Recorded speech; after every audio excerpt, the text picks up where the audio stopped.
Right, this is going to be another episode of Snake and Banter. Our guest for this one is Austin, who you might know. He now plays in Mythic, the streamer team, with Flom, previous guest. In fact, actually, he has been, he's also a streamer, by the way. He does like guides and content around pro players and stuff. It's actually quite similar to Flom's stream and Voo's stream. They're the same sort of circle of people. I will say you have actually been referenced in the past on this show, Austin, but it was just when I was like flaming Voo about something. I think I used like you as the way to flame him, which is like, this is classic Thorin banter, you know, it's all good. It's all good. I thought it was funny. Yeah, in some ways it was like a Marvel comics universe thing. You know, I teased your entry to the series in like the post-credit sequence when Voo's not dead. And also, that just shows what a magnanimous figure I am. I allow Voo, a former global offensive moderator, to appear on actual real content as opposed to go to prison like all ex-mods should do.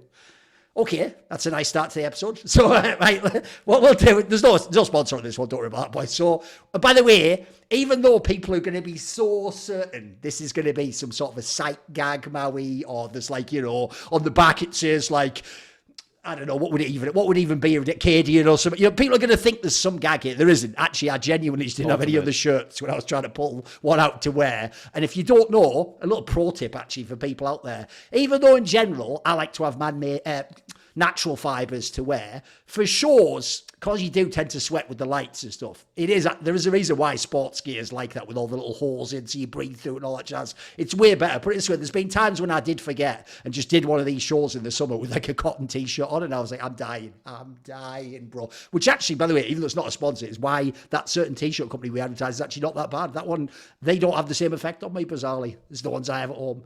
So, let's start out, Austin. We always have, I could probably do some rubbish WWE joke at some point, but what is your good point? What do you want? Where are we starting this episode, mate? Yeah, okay. So my good point is that I think that the recent economy changes, which was to lower the amount that you get per bomb plant from 800 to 600, I think that change has made CS2 a lot better. I mean, I know that there's been a lot of arguments about MR12 and like how the economy is like kind of unbalanced with like, you know, MR12 and everything. Sure. I think that this change actually makes it a lot better and a lot more balanced. I mean, they also made that change with the M4A4 price. That doesn't really matter. And then they also nerfed the CT molly, which I think is ridiculous. I think the CT molly change is ridiculous. Whose idea was that? That's actually the worst change I've ever seen in the game. But yeah, I think it's just a lot more fun to play. It's a lot more fun to watch. And I think it just balanced out the game a little bit more. Right. Yeah. Was it 600 to 400? Or wasn't it 600 to 400? Or was it 800 to 600? It's 800 to 600. Okay, either way, the second round buy now for the tees feels so much less ferocious than it otherwise did before, which is so good because nowadays you see in professional games just the one piece of utility that they would otherwise have needed. Like, it was ridiculous that they could just basically buy 5 Galil's armor and flashes on everybody because sure, they don't have smokes, but it's not like the CTs have ops, so it's pretty hard to counter what the Ts have in that sort of buy with basically what scouts, FAMAS's, A1S's, and sure, the $300 was in terms of the nerf for or I guess it's the buff for the M4A4 going from 3,100 to 3,000. Now it's actually a decision. It's actually generally based off of preference, I find, as opposed to somebody saying, well, I'm never going to buy the A4 because it's $200 more. And like I just said, the difference between, 800, 600 is obviously impactful. So why wouldn't the change in $100 be impactful? Because it allows you sometimes to even afford that extra flashbang, that extra smoke grenade. Everything was good about it, and yeah, you're totally right. The one thing is that why did they have to nerf the CT Molotov? Because it almost feels now too easy for the Ts to take banana control, because even if there's no perfect molly basically anymore for the CTs, whereas before you could sometimes get a Molotov and maybe it misses like the smallest corner in like Broom Cubby or in logs, but nowadays it's just you're basically choosing one or the other. You're not going to be able to molly both of those positions at the same time, nor are you going to be able to molly actually the entirety of banana before with one perfectly placed molly, one molly right behind half wall. And so some of the map control for the CTs feels pretty heavily nerfed. But I think that overall, this has been a really nice change. And actually, I've noticed that the win rates of CT sides on a lot of these maps has gone up. And it feels like you're not just watching this four-spy fiesta of Ts just trying to dive bomb sites, get a bomb plant down, and then just it doesn't even really matter if they win or lose as long as they kill 3 or more people on the CT side. And now it's like we're getting real Counter-Strike again where the CTs have a little bit of a buffer. There is kind of a lull in play, which then leads to a build-up into the importance of a round in terms of the economy. funny. Whereas before, it almost just started feeling like really crappy deathmatch. Sure. Yeah. I actually agree, by the way. I think most of these changes are good. If we start on the econ one, this is something that this is one of those areas where I do really just sometimes hate Valve software. Like, I actually think they're just fucking ass at what they do. And I don't know why everyone has to just, like, pretend this is not true. Bro, I made a video in something mental like 2020 explaining that this approach of the bomb plant would literally break the CT side and make it so that you were permanently behind the 8-ball, constantly, like, deciding, do I buy a gun?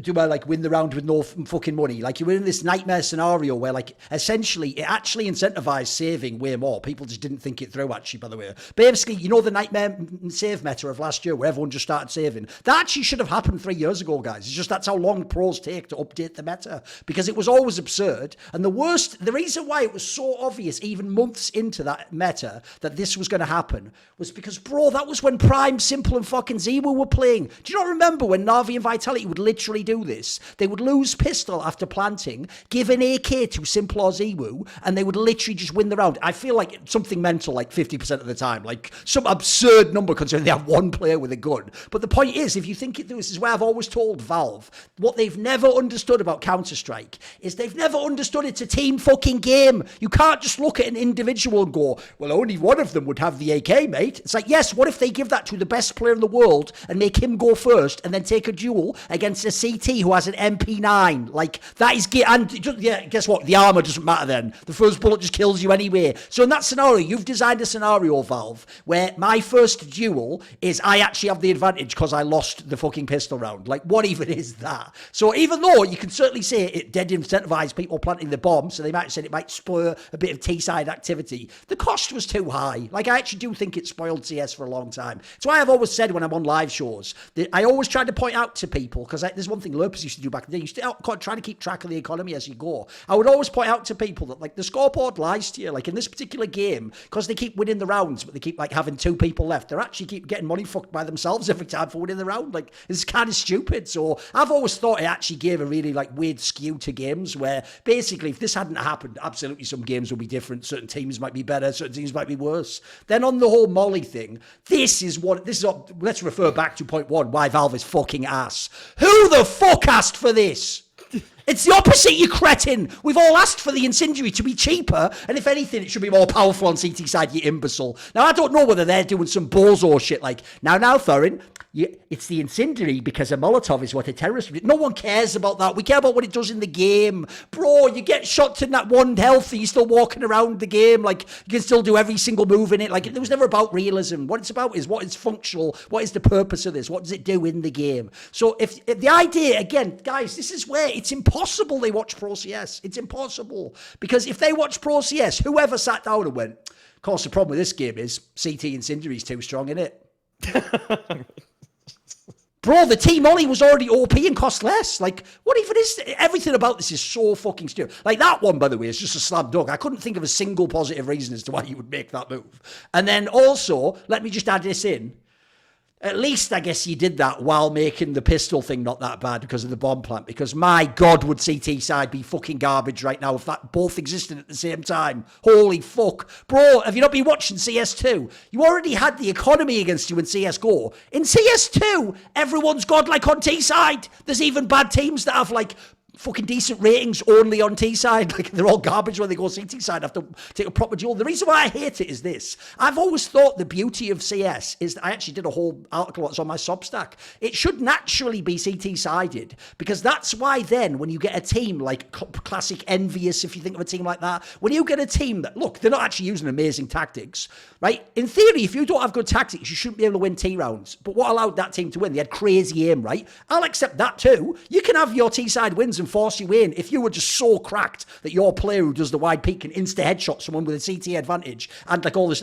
If you make it just T-sided, then what's the skill? Now even like a medium aggressive player just dominates all the CTs. And it also, by the way, just fucks up all concepts of holding sites. If you can't actually like gamble off, keep 2 people there. If you know that 4 Ts just rush in, throw a volley behind you and fucking go through the smoke, like good luck. Like, it's just luck at that point if you win. So I hated that aspect. And then on the M4 one, this is another one of those ones where it's just, why did it take so long? To me, it was so obvious from the beginning of CS. Like, By the way, you know Valve are never going to get over this. If you don't know that Valve are noobs, think about how they sold one of the features of CS2 to you. CS2, by the way, a game that came out over 10 years after the original. They were like, you're going to love this. You pick your loadout like it's COD. Like, no one wants that.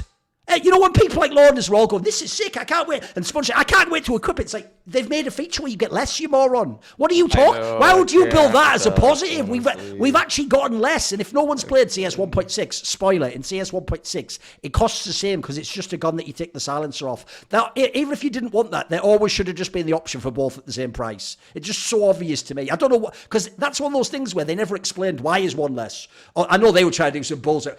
We have to understand, Thorin, the one that would be like, without the silencer, that would be, have to do a bit more damage because you don't get the added advantage of silence and surprise. Like, again, notice how you're talking to me like a PC gamer reviewer who's actually playing CS for the first time, and you're like, and then of course the economy. Like, you're a bozo. You don't even know the game, Valve. So this just shows how stupid Valve is. So yes, that's an absolute good move. And in general, I'm absolutely in favor of CS2 being slightly more CT sided. I think it's only a good thing for the game, by the way.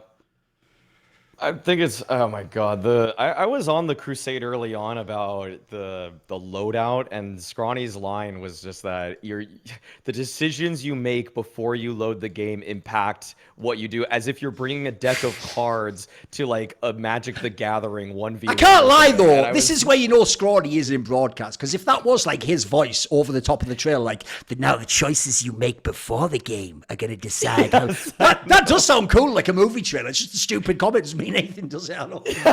I know. I kept ripping into him over and over, but he stood his ground, and it's like, okay, at this point, we'll just agree to disagree on that one, because I can't handle it.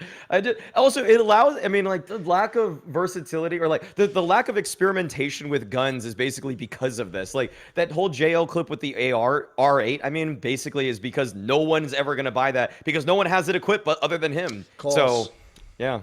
Which, by the way, I'll take that. That even shows why you should just have all the guns equipped immediately. Yes. Because actually, what he showed in the R8 clip, a lot of people missed this. I could have made this one of my points. It doesn't actually show the R8 is good. What it shows is, again, another example how Valve doesn't understand it's a team game. Notice how he gets those kills. He doesn't get those kills because it's like a deagle and he just peeks in like Nico and one bullet. No. He gets the kills because they're shooting other people, so it makes his shot very easy. He picks a choke where you can't move. By the way, that actually shows there is a tactical application to the R8, and on certain save rounds it might even be worth it if you're on the right map, but it's clearly going to be mega specific to when you're going to use it. You wouldn't want to actually equip that instead of a fucking deagle, would you? Like, why would you? You'd be a lunatic. So you should obviously just have them all. Same as, by the way, another aspect I despise about CS as well is the fact that, like, I know a casual fan won't realise this, but literally if both people who play the B bomb site on Inferno use the M4A4 and then I hear a fucking silencer, well, I already know they rotated, didn't I? Like, why have I got that information? Why have I got that? Or even better, I know if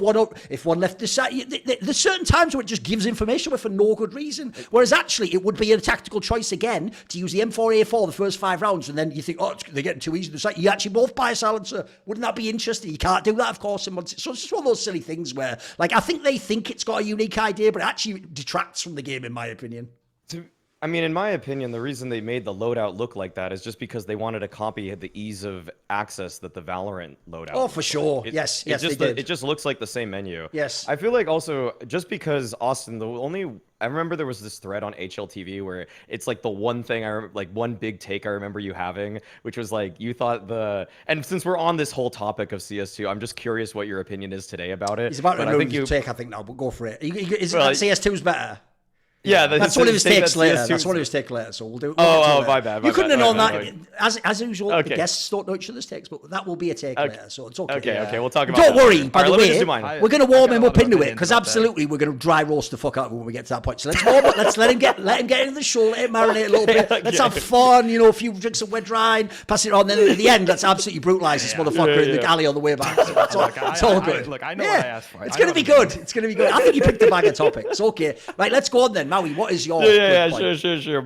My good point is we probably have already talked about this a little bit, but I just even from the blast groups, I mean, it was just so abundantly obvious that malbs' fit into this G2 roster is doing it's doing some serious heavy lifting. I really am impressed with the way that he's slotting in, even with switching some of his CT positions here and there. Like this guy malbs, even though they're throwing him into the deep end, playing a mix of Nexus old spots, just really, I mean, anchor spots in general, ones that he really isn't nearly as active. He's a beast. He's multi-fragging like crazy. He's setting the tone almost like Gimpat is for Maus in terms of what is capable in those kinds of spots. His multi-frag percentage is just been absurd. At the blast groups, he had a nearly 50% 50% of the rounds nearly were ones where he had one or more kills, and he's getting a significant amount of multi-frags. And on top of that, like, one of the standout traits of Malbs when he was playing in domestic NA opposition that no one could deny is that he is a headshot machine. He was unbelievable. And actually, the Blast Fall groups most recently, he cleared everybody when it comes to kills with headshot percentage. He had over 70% of his kills were done with headshots. And Bit, who came in second place, was around the 65% mark. So it's just like he's getting way more headshots than practically everyone. The exact number is 75% of kills for Malbs, 66.8% with Bit at second place. So it's not even close. He's blowing everybody out of the water there. And really, I thought, I mean, one of my hesitations for G2, as I had many, Snacks as an IGL is still one of them, is the fact that Malbs is being just having to adapt to a completely new team. And I was afraid that they were going to force him to just kind of play that Nexus style of play back, don't do anything, just try to stay alive. But I'm glad that Mario is just taking it upon himself to just fight everybody with full force and really just calling his own number in the middle of rounds. If he thinks that there's a play to be made, he's pushing through smokes at Ram sometimes. He's sometimes just rotating whenever he feels like it. He's not just staying as a static turret, even though when he is forced into that position, he is good for a kill or two. Yeah, I mean, I knew Malbs was meant for greatness when I got to pug against him for the last few years, man. I've never played anyone like him before. It's very suffocating to play against, and I was also worried about. By the way, when you say that, you've obviously played like the other top NA pros. So it's like you've only played like semi-pro. Yeah, you're saying that in the context of like people like Twist. I mean, I can compete against those kind of players. Like, I mean, I beat Elysian pugs. Like, it's not like right. Yeah, it's a pretty big statement. Yeah, but then Malbs is like, I don't even know if I've ever beat Malbs before. Right. Like, he's always winning crazy 1v4s and pugs, and it's just like, man, like we can't even stop this guy. So I was also worried when I heard he was joining G2. I was like, I hope they give him the room that he needs to work with, because if they do, like, he's going to be one of the best players in the world, and I think we're seeing that very clearly right now. No, I actually think it's funny because when this move was announced, as I told everyone, this is actually part of the ultimate blue balls part of the G2 roster. Is when they said Malbs was joining, that's a slam dunk. It just looks like a good signing. Like, you've got a young, aggressive rifler with good skill. That's exactly what we needed. That's what everyone was crying about when Nexa was there. Obviously, the problem was then the whole Snacks component. The funny thing about that one is, right, I don't know. I might even, you know what, maybe I'll even say that for a point later. But basically, I won't go into that part. But the Malbs part, I actually think has been a slam dunk so far. If anything, I think it's actually better than expected, because the role thing did look like especially for young players, that can just kill you dead. I can tell you, in the history of Counter-Strike, nothing has ruined up-and-coming talents more than being an up-and-coming talent where you're the star and you get all your spots and your roles and all your shots called for you. And then basically you go to the big team and they just make you play the dog shit roles that you've never played before, and you just die. And your whole purpose, eventually, it turns out, the secondary sort of contingency plan is you just get blamed. And they go, guess he wasn't ready for the top level yet.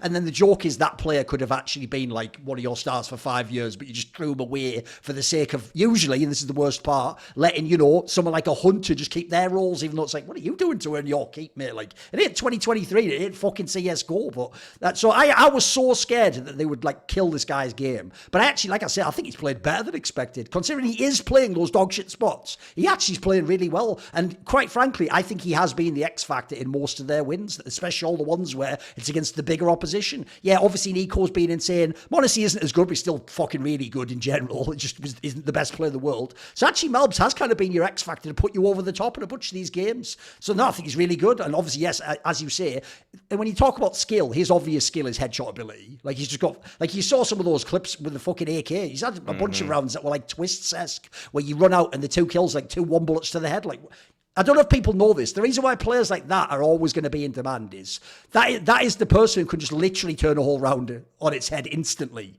Because like the second person doesn't even get a fair fight.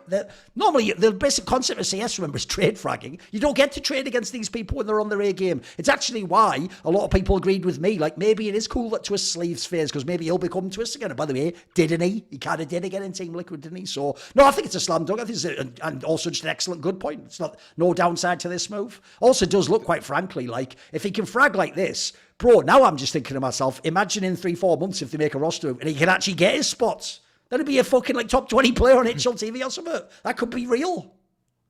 On top of it, it's just the fact that he's so good at aiming to the head so quickly that it's allowed their T side, which probably isn't the most fleshed out right now with Snacks, to sort of just get a huge jump start. This is going to be one of my points later, but it's all good. Okay. Good. It's just still about mobs, though. It's just about mobs. Yeah. It's just, I mean, it's that, but it's also, okay. I'll even spin it another way. On CT side, one of the other things that is so impressive beyond that is that, I mean, one round that just was seared into my brain was G2 versus FaZe at these blast groups. And with an MP9, he killed 4 players on FaZe who had rifles because he just domed them in the head so quickly. And he's just moving around, just tracking them and just spinning like 1.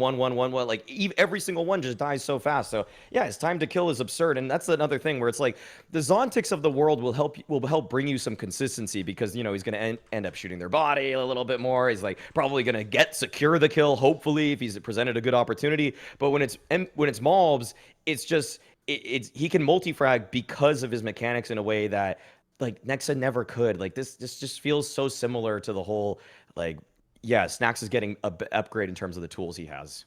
By the way, I'll just throw this out there since I'm wearing the bullshit jersey.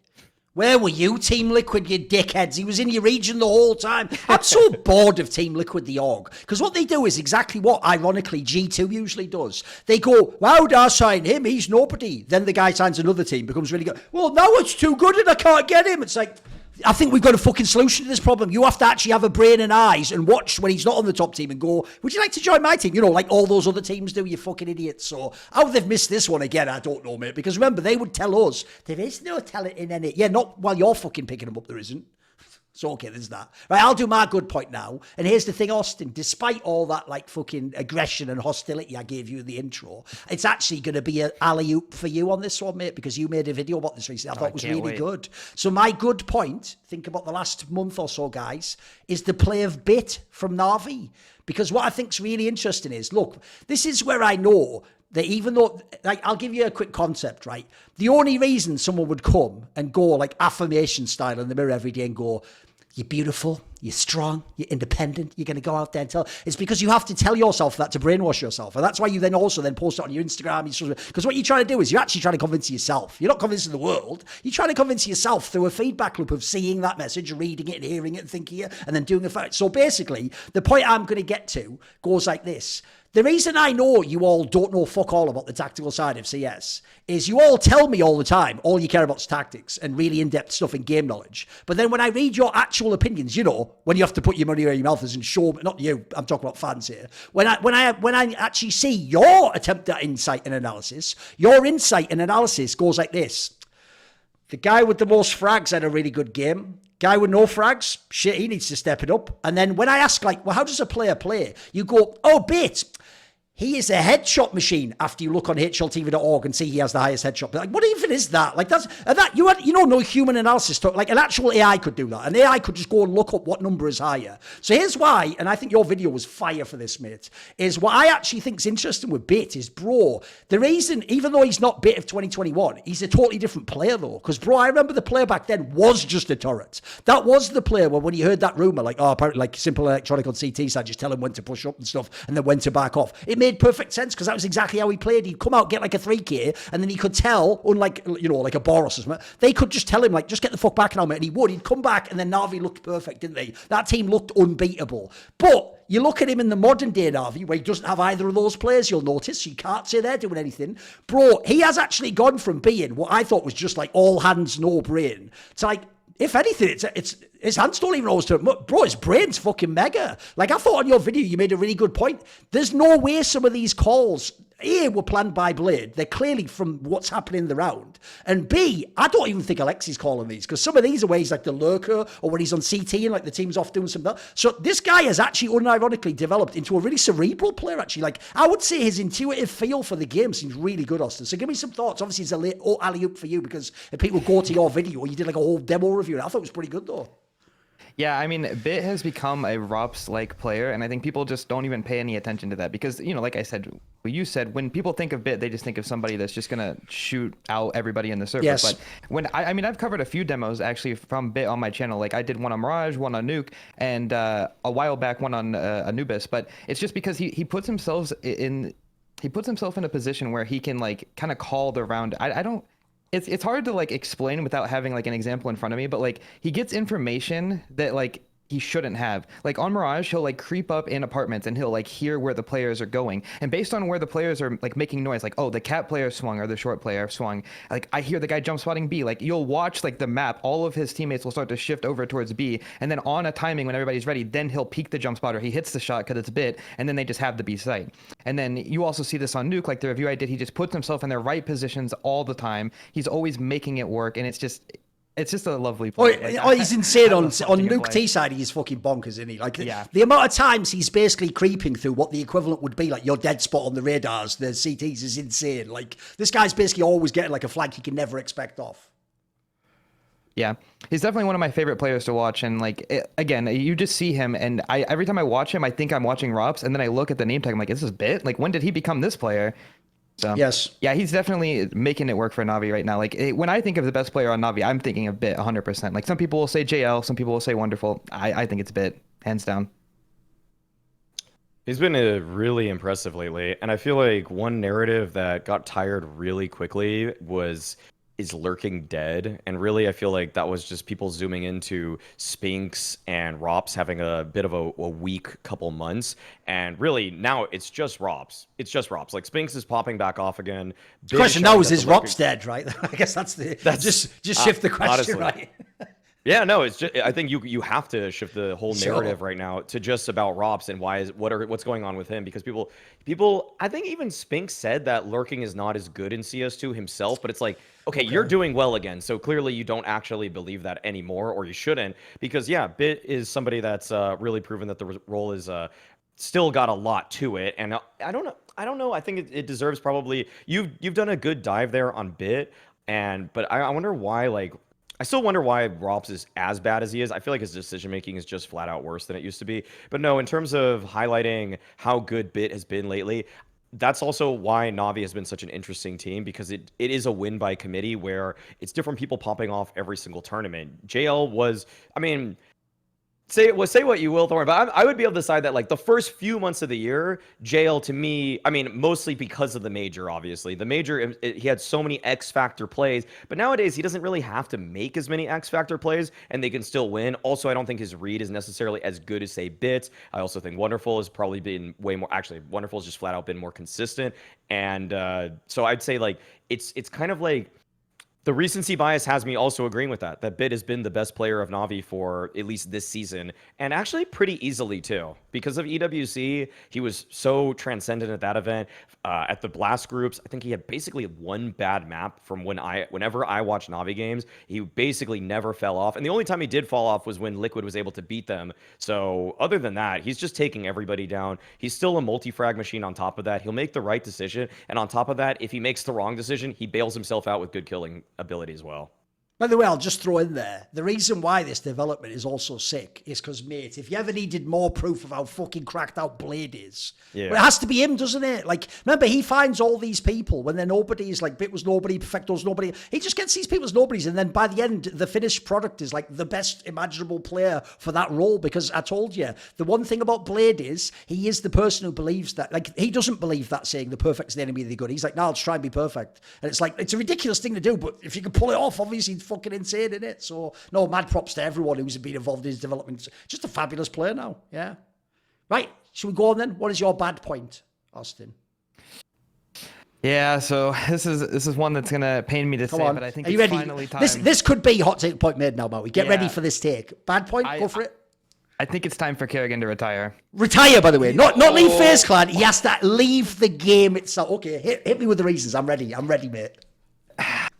I guess like the problem is like at what point do the benefits stop outweighing the downsides? Okay. I mean, clearly Karrigan has had in the last 3 months have been like the worst performance from him I've ever seen. And you would think that that's not like that bad, except it kind of is, because one of the things that they like to do on their T side is, oh, we're going to send Karrigan in. He's going to go look and get the information. He might die. If he gets a kill, then that's just a bonus. But then my star players are going to bail us out in the 4v5. Sure. Except the problem is that, I mean, I'm not really big on statistics, but the statistics kind of speak for themselves. Karrigan goes for entries 30% of the time, and he only has a 30% success rate. That is insanely bad. That's really Amazing. bad. And then on top of that, FaZe's 4v5 conversion rate is like 21%. So they're winning like none of these 4v5s that they're forced into by Karrigan. And it's like is it really worth it anymore to have Karrigan play this role? I mean, from my memory, I can only think of like 1 or 2 maps like that I can think of Karrigan even having a good series, and it's still just a map. He still has the entire best of 3 to play. Like it's recently they just they lost to G2 like the other day, and he had a good first map, and then they just get banged out in the next 2. It's like, okay, cool. So we had one good map from Karrigan, and then things just kind of, And also, the individuals surrounding Karrigan are also not at peak form right now. I mean, Robs has also fallen off a cliff. I mean, when CS2 first came out, they were making all the finals, making all those deep runs, and why was that? I mean, Robs was one of probably the best player in the world at the time for CS2, and now I don't even know what he's doing. And the rest of the supporting crew, I mean, we got rid of Twist, picked up Frozen, which Frozen's been way better than I thought he would be, but he's like he's like the silver lining of FaZe right now. So I think it's time. No, it's a stronger argument than I thought. Fair play. Thoughts, Maui? Many thoughts. It feels that's a wild take to come onto the show with. First of all, I feel like you're definitely gonna draw some ire from the community. At least he's swinging for the fences. To be fair, he's obviously going for it. I know, like.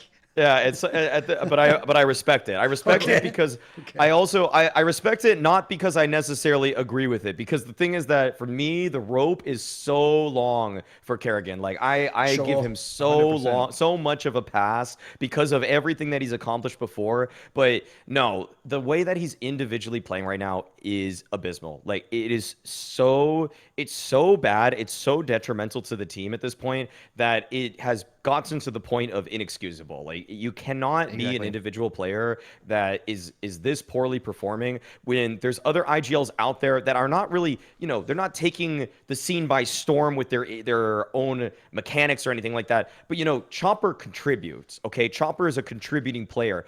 Apex contributes. They find ways to be effective, and even by the end of it, like the numbers that Karrigan's been putting up lately are flat out Hooksy levels of bad. And I feel like there's been a bit of a discourse between why is it that we're giving Karrigan a pass when we didn't give Hooksy. Well, the thing is that everybody raves about Karrigan in so many different ways, in so many different interviews, and so the praise of his teammates has gone a very long way in carrying him. But retire is so strong because it's been a short term of them not winning, and they did win a tournament this year in Chengdu.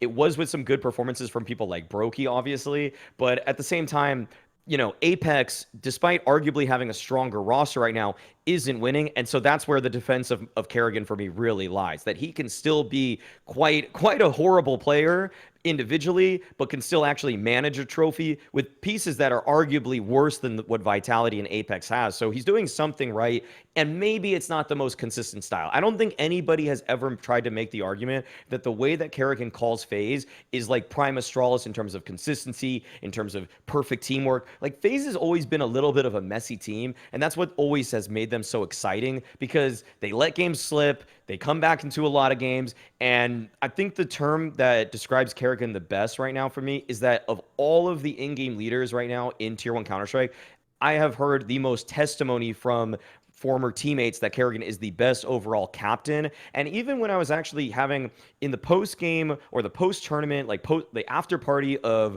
the Blast World Finals, I talked to Frozen individually about what is it about Shuhei versus Karrigan, and he couldn't actually really put it into words into what it is in the game. But he said something about just like when it's Karrigan backing you up, when he's telling you about a play, it's like you know Finn's got it. You know Finn's got it. It's like instills him in a different type of trust that somehow seems to still have the, like, all of his teammates are always going to have his back no matter what, because they know that he can carry them to the promised land because of whatever call that he's done in the past. And the results don't speak for that right now, especially in recent few months. But in terms of the longevity of what he's done, and in terms of all of the crazy amounts of trophies he's lifted, people still have his back. And I'm not calling for his head just yet. I would say let's see how this season plays out. If they win nothing at all, if they stop making grand finals, I'd be concerned. I mean, I still think that he's got plenty of time, but he's trending downwards very quickly.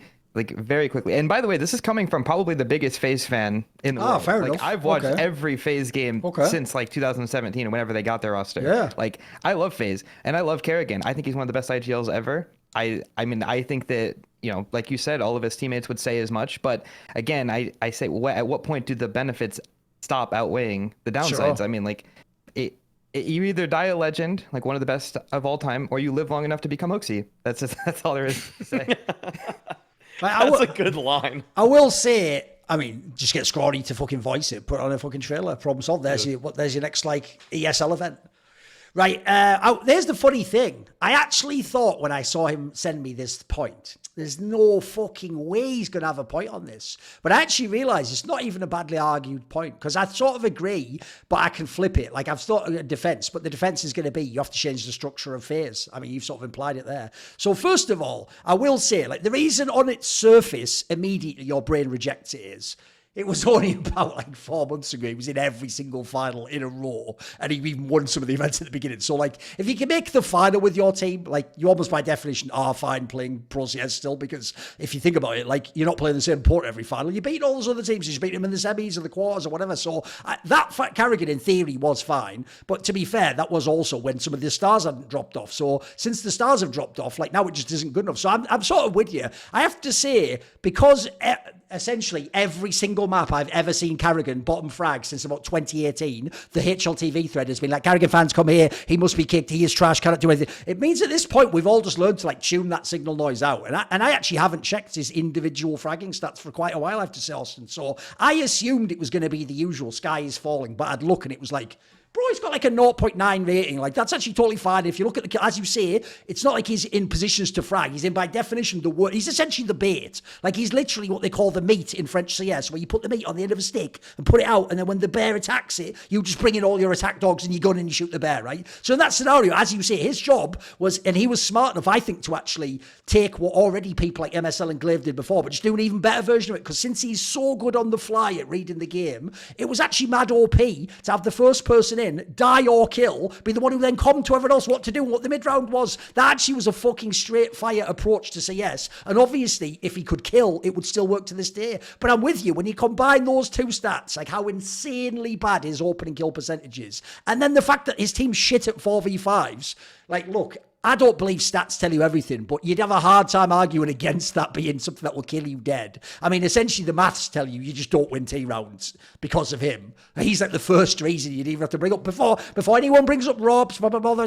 No, you have to bring up this guy first. So I'm with you on that one. But that then does infer, you suggested it yourself, the obvious fix there is, he probably just needs to play with the superstar. You know what I mean? Like, essentially, if we could take one player and we could turn that, like, if we took Brokey and we turned him into Ziwu, suddenly we might be cooking with gas again. We could probably still win a tournament again. Which, to be fair, karrigan might be the only great IGL left that could actually get a move like that done. Because as Maui pointed out, I think actually the modern crop of players have a very different perspective on karrigan than the earlier pros did. Because think about his first two big teams. In TSM, they were all the best players in Denmark, if you don't know. They were really fucking insanely good players. And so, since they hadn't won anything yet, they had no extra reason to stick with him. Since they never won, they did the daps to Stanislaw move of like, let's just kick this guy and get someone who might be able to take us over the top. Then when he was in FaZe, what people forget is everyone in that team had won tournaments, like 250k tournaments before. In fact, most of them had been in the best team in the world or the second best team in the world. So again, their whole thing was, you're basically just here to win us the major, bro. And since he didn't do that, it's why people remember if they watch my content. I was actually very fair back in the day. And that year I even said, look, I might not agree with Nico, think he's overrated, but if you want to kicking, yeah, he did sort of blow a bunch of tournaments. He had a bunch of times he didn't make the hero call, which obviously now he's iconic for. But if you look in the modern day from Mouse onwards,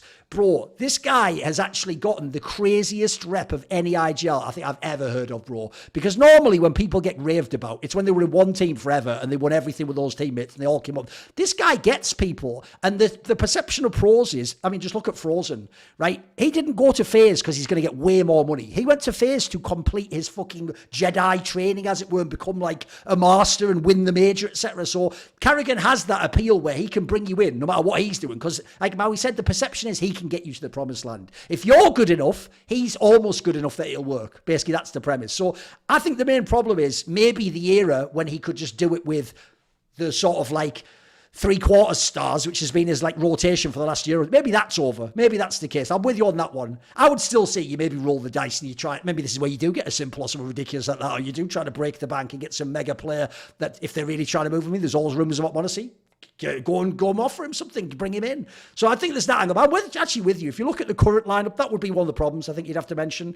And then the other reason why I think your initial point seemed mental is because you said that he had to retire. Like, the retire part is obviously absurd because, like, look, again, not only can he bring people to his team, he could go to, like, basically everyone except about 4 teams and they'd all go, yes, welcome karrigan, welcome to the karrigan era, and they'd all love to have him. And obviously, by the way, on some of the teams that are, like, lower anyway, he'd actually just be way better. I mean, he wouldn't play the same competition all the time and he'd be up-and-coming players. But I sort of know what you mean in this sense. If I shade in what he implies he wants, then it probably is, because it's implied if you read all the interviews with karrigan the last few years, like how many ways does he have to say it, guys? He's basically done the sort of like, I hope FaZe is my last team, maybe I'll become a coach one day. I wonder if Twist could be like, how many fucking ways does he have to say it? Essentially, he knows this is his last dance, as it were. He's trying to get all the majors and the prestige tournaments on the way out. That's why, as I told you, he doesn't give a fuck about winning IM Chengdu. He wants to win the major and kind of eats, etc. He's trying to win them all. So I think even he's sort of aware of that, Austin. Like, he's waiting for the moment when it's right to step away. And actually, he's not the guy, I'm telling you right now, who'll play to the bitter end. He's not going to do what MSL did and be doing some online qualifier, trying to get into one last LAN and prove he will just walk away, probably near the top like this, not too distant from when he was in big tournaments. He might even do that thing, by the way, where if you really did, like, as a dark horse, win this last major, you might just retire after that. That might even be a move. Because it's also implied, if you look at it, that, like, the fact that he's like got a wife now and a family, he's one of those people who just looks like he's decided. He's already seeing in the rearview mirror the next chapter, like his old CS career, and he's looking out at the next chapter, which is obviously not going to be being a CS player anymore. Which might mean, by the way, so the obvious transition, he might even just becomes the coach. I mean, again, if there's anyone you'd take, I'll even throw this in there. If you're a FaZe fan, you'll have seen this too. If you ever watch the behind-the-scenes content of FaZe, it gives away so much about the relationships. So you can tell fans, I think it's just because it's time-consuming. They just want to read a headline. They don't want to actually sit and watch a video. If you watch those videos, his relationship with Neo is really weird, guys. Because one, he came from 1.6, and Neo is a god in 1.6, by the way. Like, that's like Roger Federer or fucking Michael Jordan. Like, everyone who played 1.6 reveres Neo. And then secondly, Neo's older than karrigan. I don't know if people know that. He's like 2 or 3 years older. So you would think in this team, when Neo walks in, it should be the only person who sort of mogs karrigan. No, bro.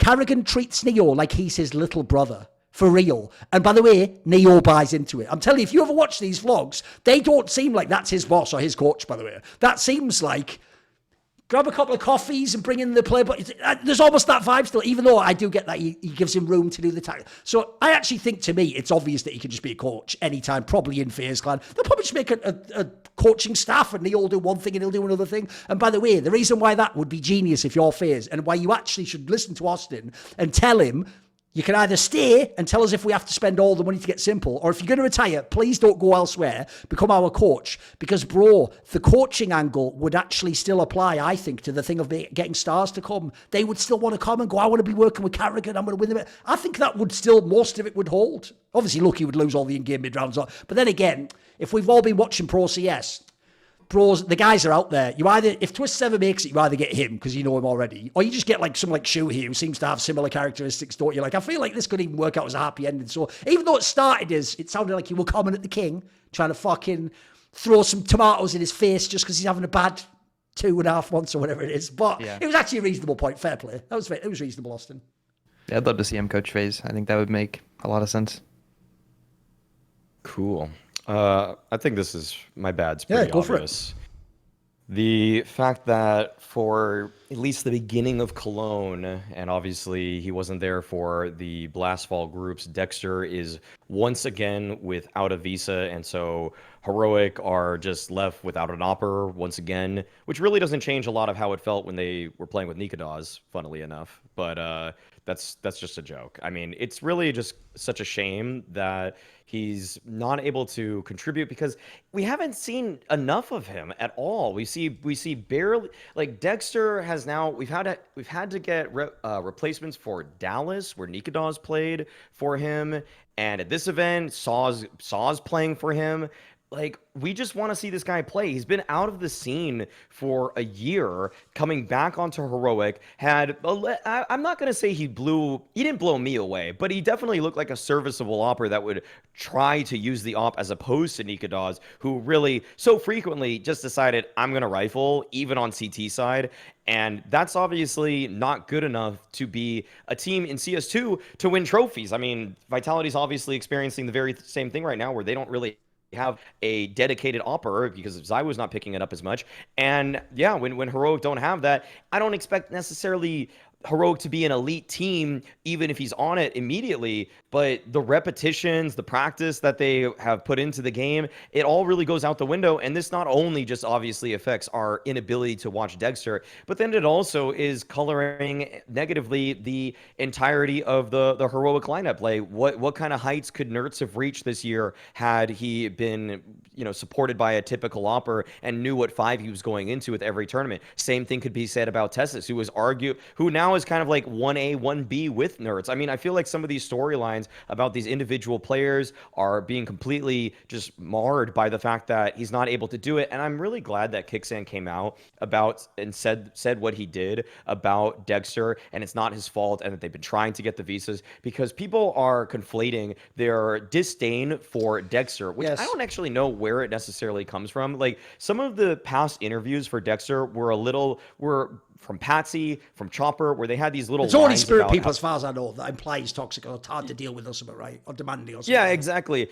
And the way they do it is not like they don't completely disregard him as a player. They say, the most damning line that was ever thrown out about degster was just simply that Chopper said he's taking on this kind of like superstar personality without providing the superstar output.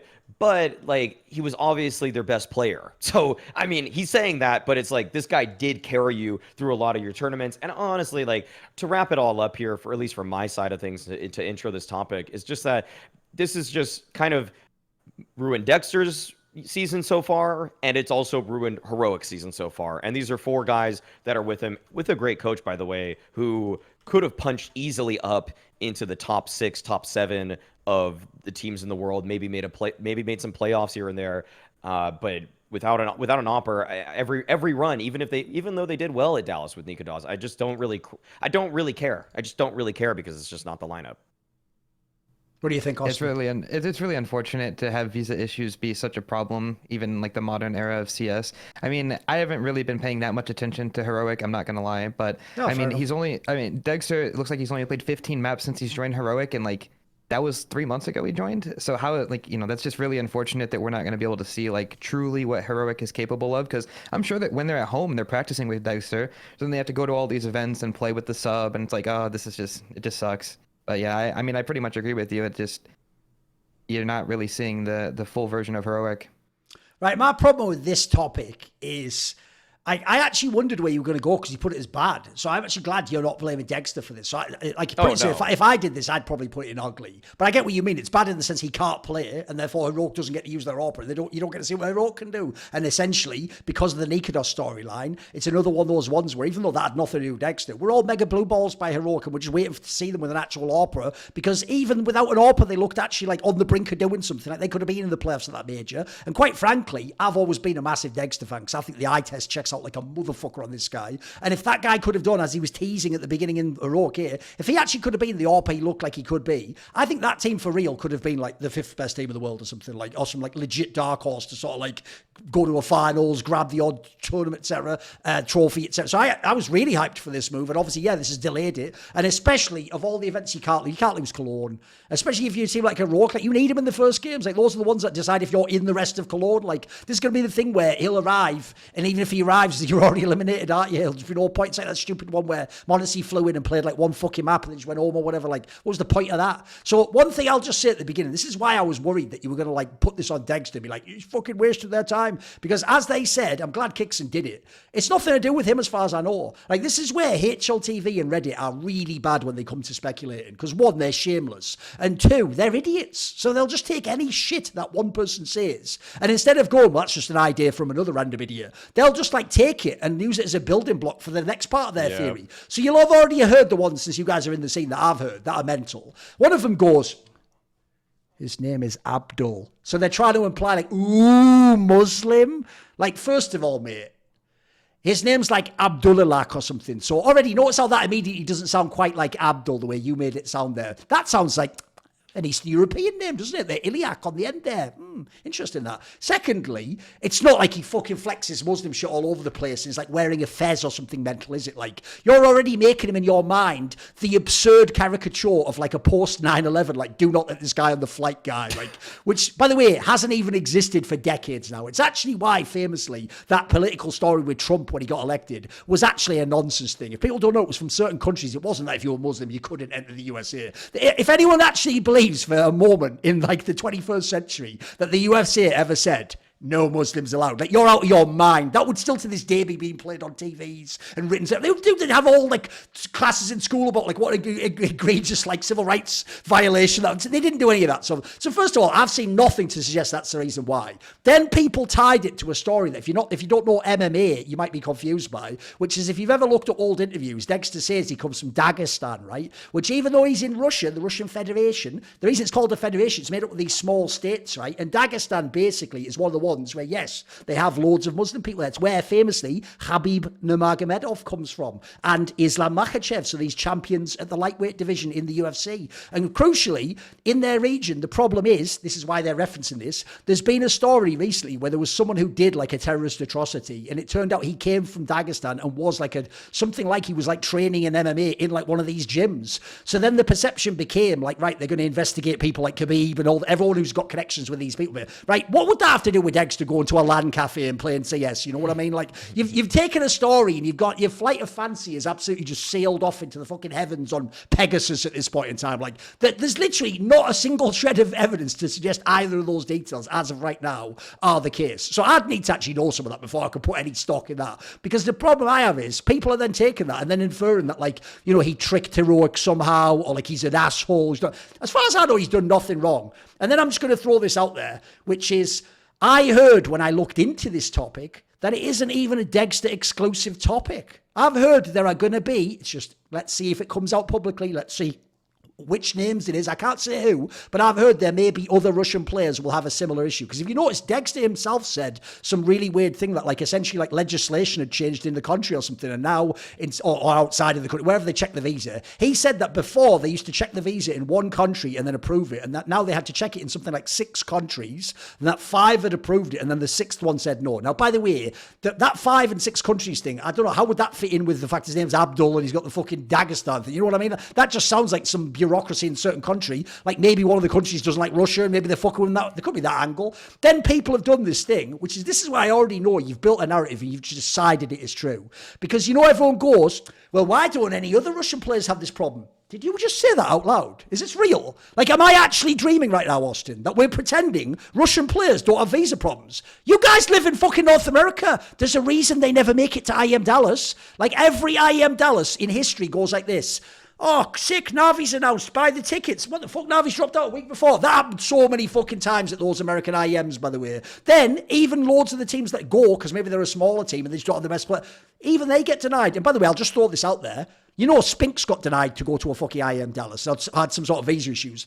I don't think anyone's going like bad Israeli players, like, careful about picking up an Israeli player, mate. Like, no one gives a fuck about that. So it's such a fake angle because the I Am Dallas one shouldn't count for this. It counts in the sense Maui said that it sucks that he's been here and he's missed like 3 events potentially if he misses Cologne and they're almost all in a row. That sucks. But the Dallas thing was just a standard problem that by the way, Eastern Europeans, not even just Russians, people from Ukraine have had this issue before. And I'll give you a reason why the Blast one isn't as crazy as you think. It's actually the Cologne one that kills me, dude. The reason the Blast one doesn't bother me as much is, are you ready for a piece of trivia? Let's see, Austin. Obviously, I'm putting you on the spot here. You don't have to get it right, mate. It's no problem. Not a lot of people would necessarily know this.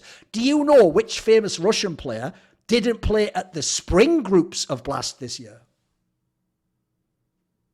I don't know. I would just guess Montecristo. It's Donk.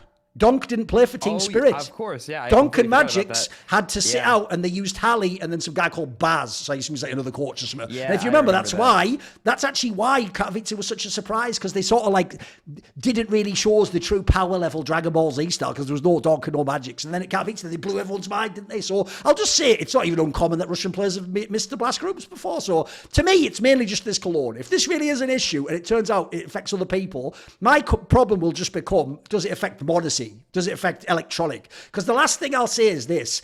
The last thing I'll shade in here, this is pure speculation on my part though, is I could though believe that the org you're on determines whether you can do this or not. Like, I've heard of orgs that have done like essentially like sort of amateur hour shit when they've applied for visas. And remember, the problem with Heroic is they weren't a giant org. If you remember, there was that story like a year ago where if they didn't get like a cash injection, they were just going to close the org down. And then they did get it, so they bought Saw and all these fucking players from like Ents and all the other squads, right? And Kicks and etc. So it's not an org like a G2. Like, the reason why I don't think Modesty will have these issues is G2 is probably the biggest esports org in the world, guys. Like, if there's anyone who's nailed how to get like visas, it's them. They know what they're doing on that one. I could easily believe little Heroic that only ever had Danish players. Spoiler, Denmark's another passport where you're not getting massive problems. Again, if you're someone who believes the whole, his name's Abdul, well, no one's looking and going, oh, Casper? Fucking hell, better be careful about that. Like, mate, no one gives a fuck about that one. So I could imagine they didn't maybe understand how serious it is to have Russian players, and maybe they haven't done as, like, because if you don't know, when you get to a high enough level, you can potentially as a G2 go through like other doors, as it were. You can go through like an athlete door, and you can get like, I mean, I've done this myself when I worked for E-League. They were getting like the fucking governor of the state to like write a letter saying like, no, I can confirm this person is. So we're like, guess what? Like, I don't know if a Rogue can do shit like that. G2 probably can, though. So I'll just say I'm going to sort of reserve judgment and see what happens to the other Russians first. If it really turns out it's a degster-only problem, by the way, it'll probably be a part on the Shogun. Then maybe eventually he has to be kicked, or maybe he can only play in a Russian team. Whatever it might be. But to end, though, I will say the saddest part is, like I said at the beginning, I'm getting mad blue balls myself, because this could have been a really interesting roster. And I actually think right now in CS2, with all the bitching and moaning about the AWP, and then fuckers like Zemu not even using it, mate, I want someone like this, an old school, hardcore, all I do is use the AWP. In fact, give me the AWP and get the fuck away from me. I'll figure out what shot I'm taking. You know what, Blade? Keep your dossier, mate. I just shoot people with the AWP. I love those types of AWPers. They're my favourite in history. Guardian, Kenny S. You go back into 1.6, there's loads of them. So this guy, he's from that cloth, guys. So what I wanted to see is, I want to see this guy go against MonteCristo and Zero and fucking Shiro. And I want to see what... So I think it'll be really sad if it does affect his career, but hopefully it doesn't. Hopefully, like I say, it's just something temporary, or it just turns out this is a problem for everyone, and so maybe it's just having Russian players as your issue. Right, let's go on to my bad point. And it's actually going to be one where I feel like you're all going to enjoy this one.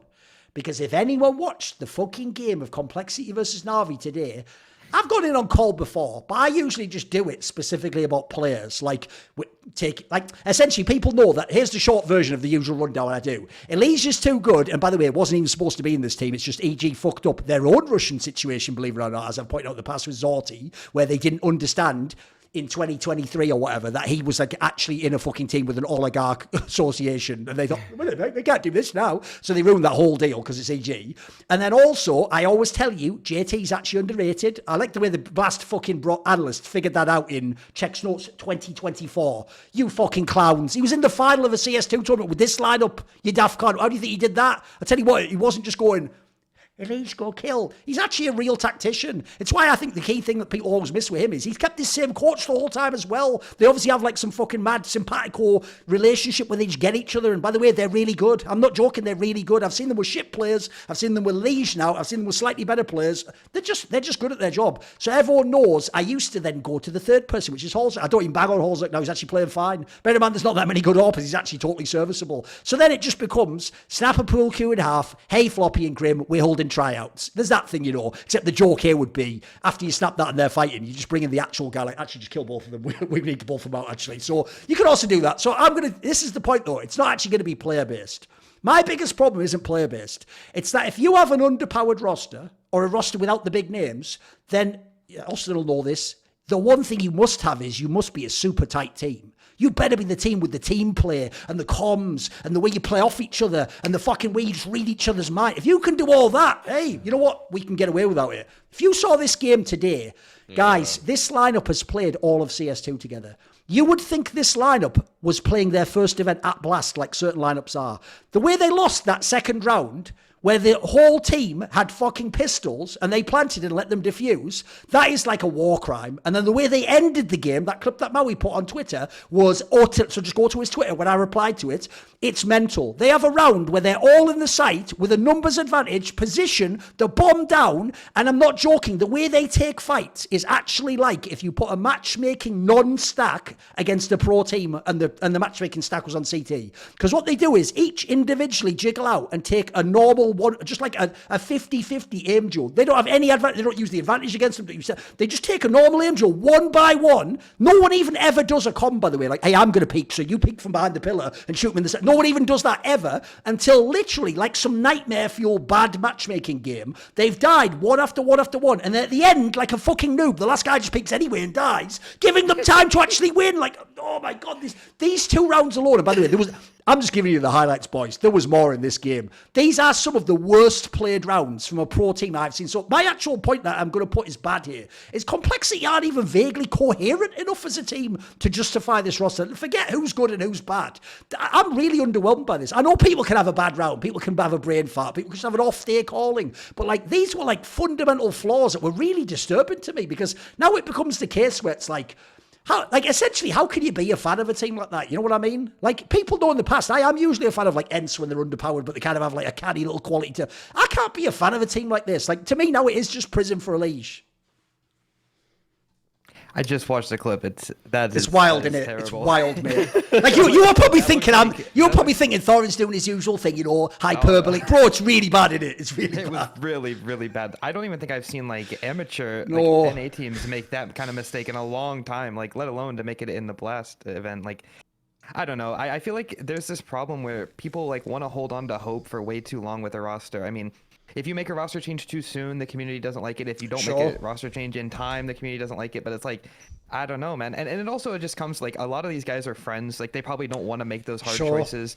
And it's just like they feel like, oh, well, scrims are working out. I mean, that's typically where it comes from. It's like the scrims are probably going really well for them, playing like, they're probably playing with a lot less pressure, not making as many mistakes. And then they get onto a stage where they're playing some of the best players in the world and they're like, panicky or like just making the wrong choices or not communicating. Like you said, like even in this clip, they're not even calming. Like you can see their webcam. Like they're not even saying like I'm peeking this, I'm peeking this. It's like if you win this round, you go to overtime and you're favored to win. Like how are you not calming? Hey, can we double peek this? I don't know. It's why also the extra hilarity, but they couldn't know this because that was on the mainstream, was that Maui at the time was saying, I bet my analyst's career that they win this round. And then they lose it in the most egregious way I've ever seen. I couldn't stand that round. That one actually sent me well, out the of odds the you'd have scene. just said that fucking statement. Like it was actually when you said it was a pretty slam dunk thing. They were going to win the round, of course. Someone was going to get the kills, right? Yeah, because people in my chat were like, they're going to find a way to fuck this up. I'm like, guys, this is like one of the hardest bomb sites to retake. Yeah, exactly. And you just have to tuck into you just dig into different positions and Elise can play off of you from that pillar and from the fountain area. And it's just such ABC 1, 2, 3 Counter-Strike. And in those kind of moments, I like that you characterize it as you did, the way that it's just hard to root for them at times.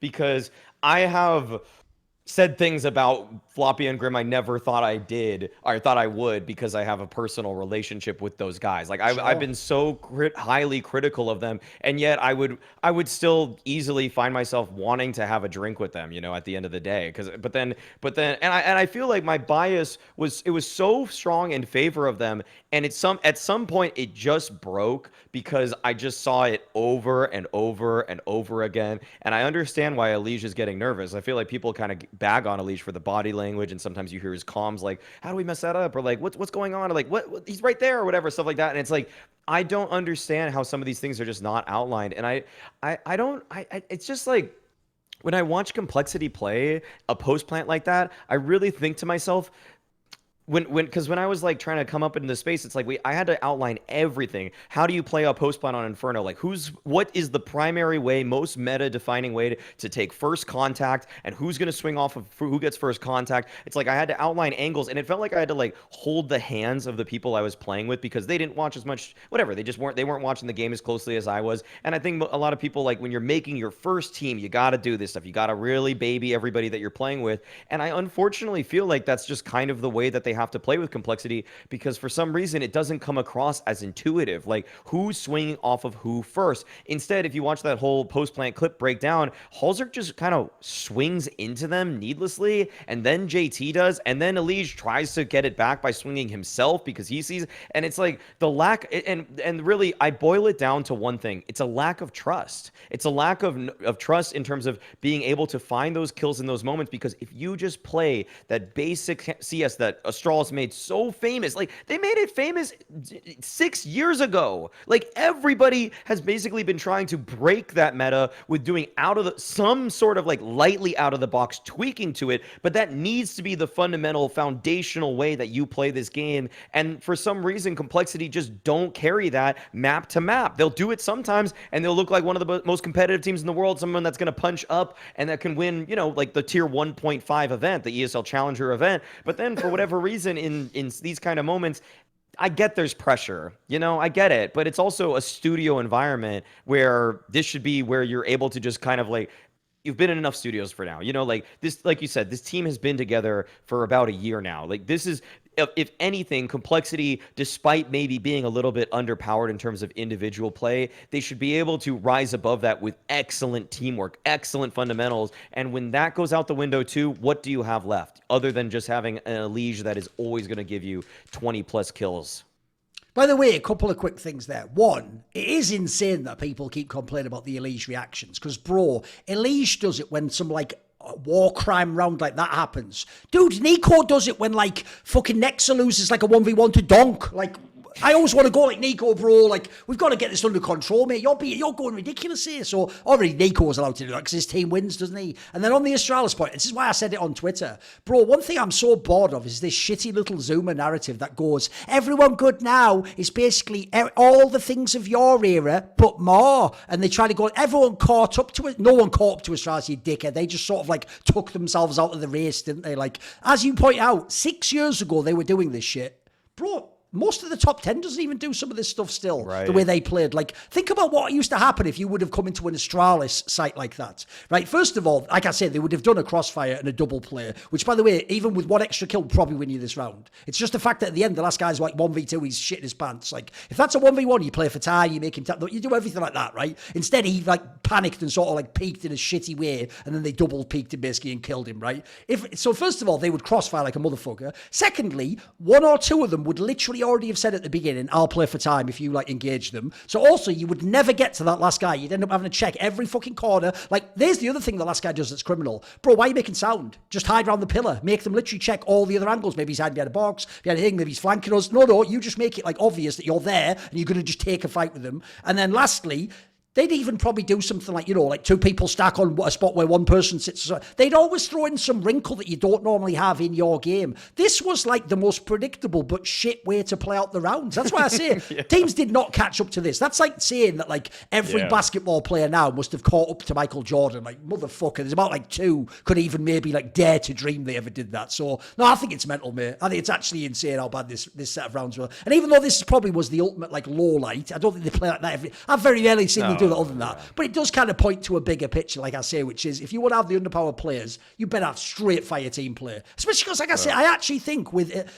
Elige, JT, and the strats, you have like a real nice basis. Even the Halsey angle's not bad. It's not as far off as it used to be. Everyone who did that take at the beginning said it's just Elige and 4 bot. No, it isn't. Like, actually, this team, by the way, it's why I'm so sad that they never did any of the signings I told them to do. Like, bro, the obvious angles to me, even though I know they were both in call and it didn't work years ago, why were you not signing JKS or Blame F for fuck's sake? If you bring one of these players in, we're probably having a different convo now. Maybe we're talking about how Call's on the brink of doing something and they're going to do a run and they've got like a second star. And by the way, those players would even be amazing to play with Elige. They have totally different playing style, no overlap, and they'd probably both just frag out. So it's why in general I think people are just a bit out on Call. Everyone's just a bit sad at this point in time. It's just sad, isn't it? The funniest thing about getting JKS for somebody else, like imagine you're keeping JT, you're keeping Elige, and then you actually get JKS.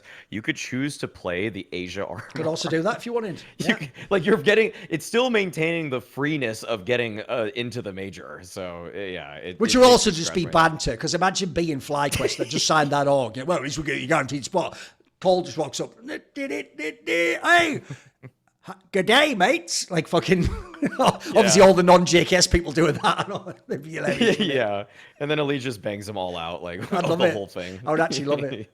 Right, okay, let's go on then. Austin, what is your ugly point? I mean, you've already tainted that, so hit us with the lecture. Come on. I've had plenty of arguments with the community about this, but all right. Let me ask you this before you say. You should have actually done this on your Facebook. It would have made it stronger. Set the table first. Were you actually a big fan of CS:GO itself? Though you thought CS:GO was really good, right? Okay, so you weren't a hater of CS:GO. That's why you're doing this take, right? Okay. Yes, I mean, I didn't start playing CS:GO until 2019. So I didn't get all of the extra years that everybody else did. Yeah, so I'm a Zoomer, but I do 100% believe CS2 is better than CSGO.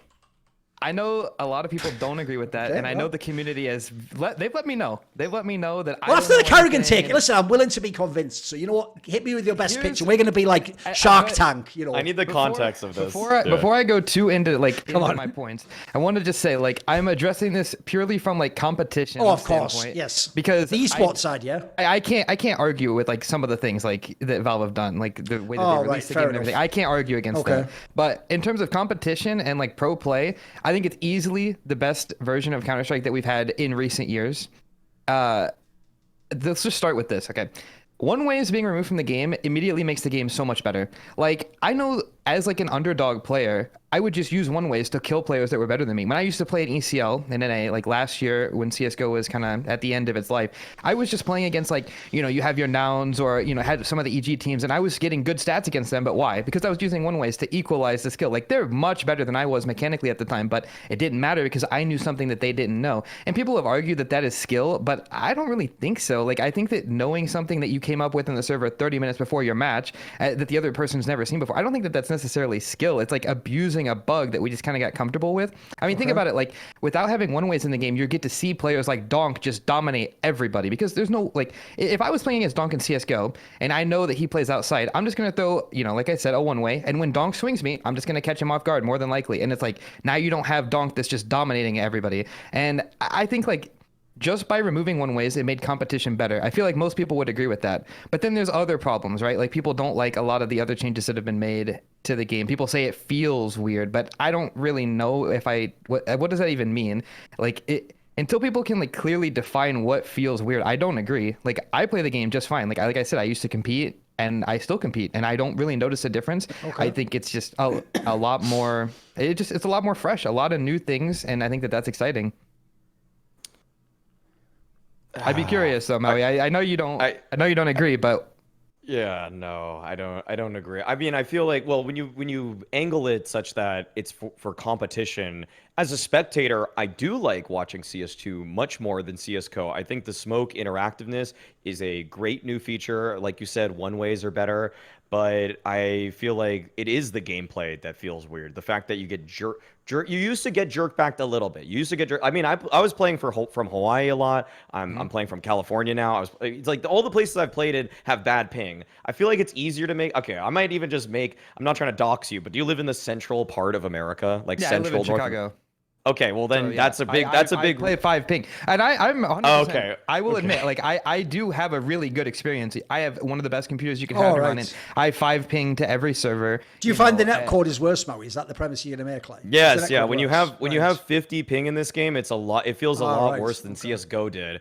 Yeah, I would almost equate 50, 60, 50 ping in this game to what it felt like when I was playing from Hawaii with Oh, wow. 90 to Okay. 120 ping. Like it just feels like you're getting jerked back way more often. I think that the networking is definitely a topic. Like it needs to be addressed. It's pretty bad. But I'm trying to only focus on like the competition, like when they're playing Yeah. in LAN environments. Because Yeah, that's fine. when we were to worry about networking, it gets like, yeah, but is it really like the Sure. game though, or Yes. is that just like the connection? Yes. By the way, I'll also say on that one, I actually had no idea about that thing with the netcode because one, I actually haven't seen that many pros complain about. But then two, I have the equivalent of Austin's thing. Like I live in the Netherlands and the European servers are in fucking Amsterdam. So lol, I don't give a fuck about that, do I? I've got 0 ping or whatever. So no, on this one, what's funny is actually you made some good points again. I didn't expect. Like I'll actually agree with you. And problem with this is though, it's not specific to CS2. Like, I think one way should never have existed in CS:GO, mate. I always thought that was an abomination because it's not what people are going to initially think. Like but actually a lot of people will push back maybe in the comments against your initial thing of like, oh,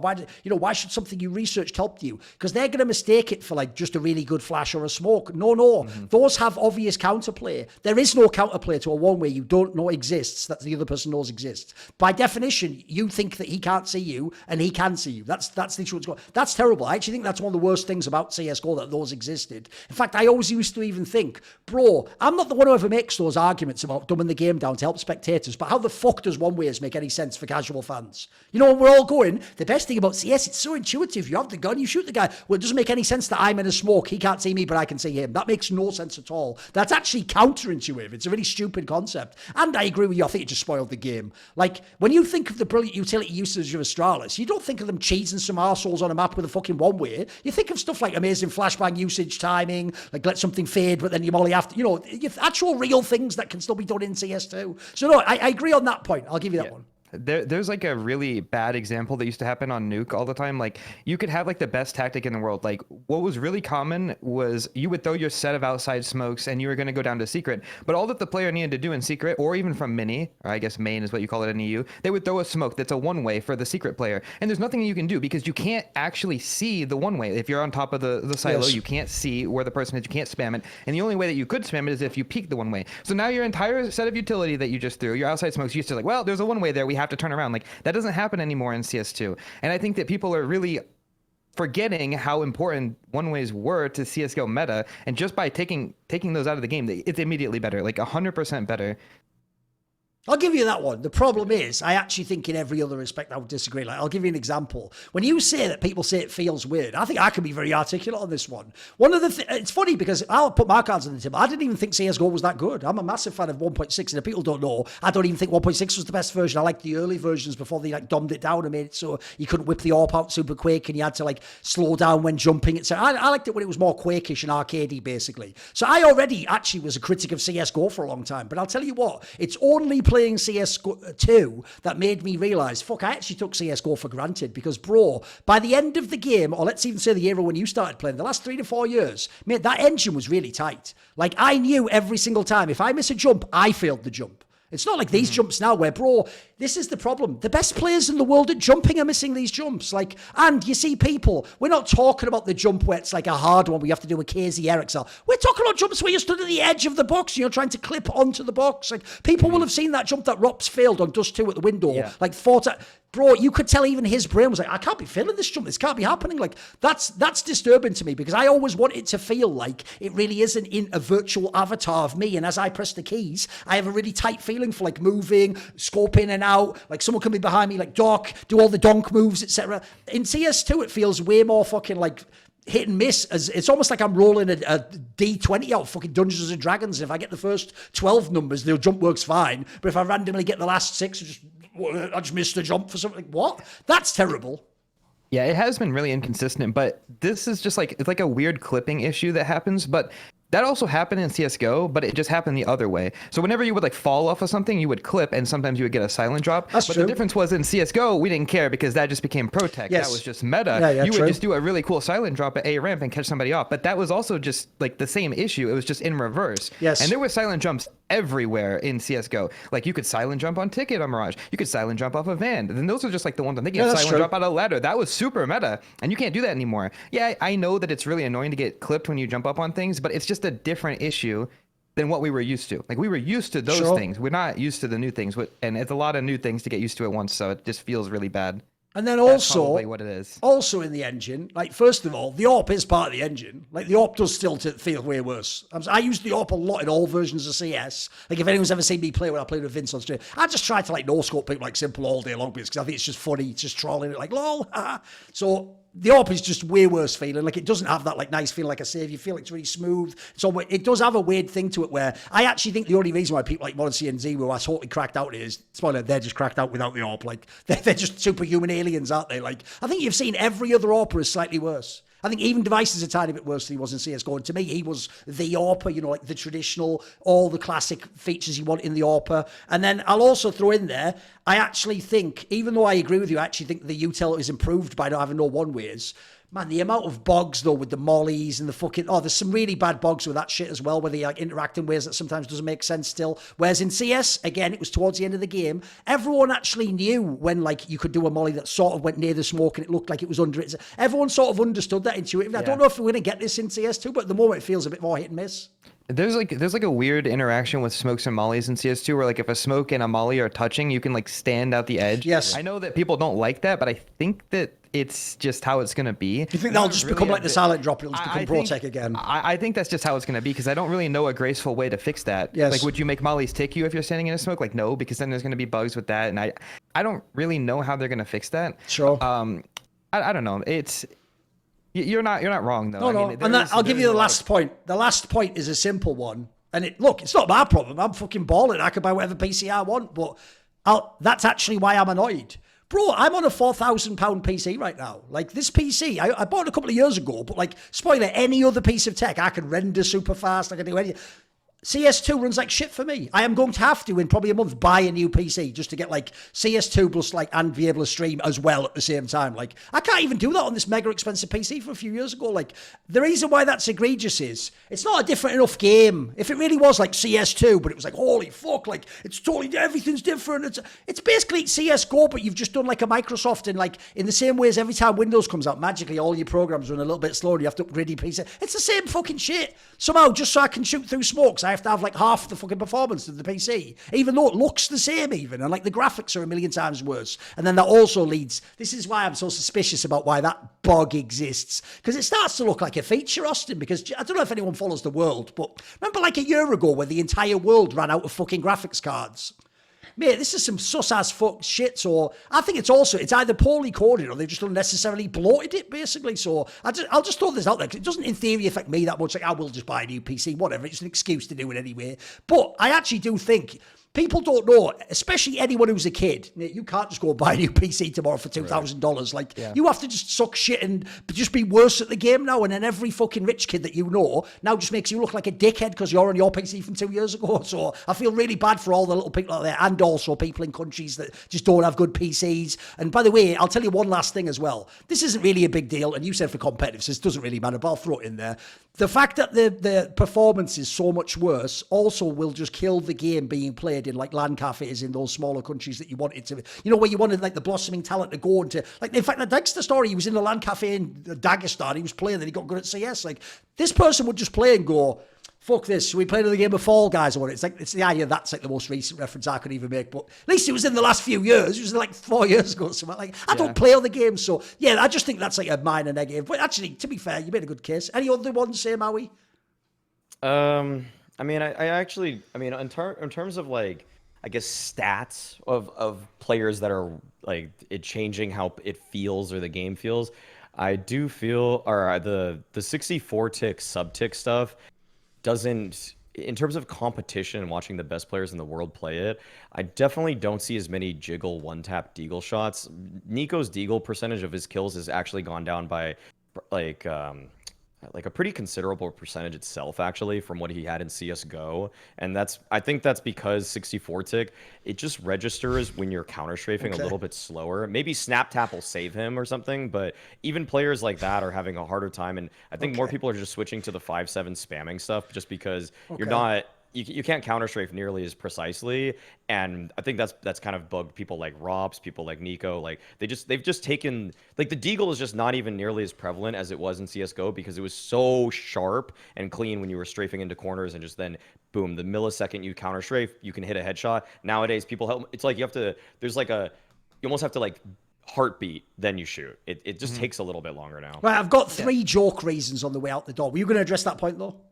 Yeah, go for it. I was gonna say, I'm 100% agreeable to arguments about this. Like, people think that I'm so firm on the Right. CS2 is better than CSGO. Like, I will fair enough. agree with you. Like, I love CSGO. Like, that was the game that I started grinding. I had 10,000 hours in that game. You know, I was semi-pro in that game. Like, yeah, of course I like CSGO, but I don't actually mind talking about the things that are bad about CS2. People think I'm overlooking them. I'm not. By the way, Sometimes 10k hours is pretty good if you started the year you started in, mate. That's pretty good, 10k. I did, yeah. I put my life That's into the legit. game, and then Yeah.